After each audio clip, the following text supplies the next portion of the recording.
Viewers, this is a summary of recent gun finds made by the Jamaica Constabulary Force in conjunction with the Jamaica Defence Force that I have not made individual videos of. So in the latest seizure, members of the Joint Anti-Gang Task Force, working in collaboration with the St. Catherine North Police Division and the 4th Battalion Jamaica Regiment, reaped major success following a targeted operation conducted in Homestead, Spanish Town.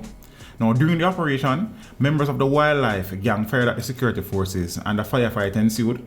One of the gunmen was shot and injured as the security force closed in on them. 2 illegal firearms, 15 live rounds of ammunition, and a ballistic vest were recovered following the armed confrontation. 22 persons have been arrested so far, with many more coming following prioritized investigation. This according to the JCF. In another incident, the St. James Police and the Caribbean Search Center conducted a targeted operation in Pitford, St. James, where they seized 31 7.62 rounds, which are commonly used in AK-47 assault rifles, and 7 5.62 rounds, along with their magazine.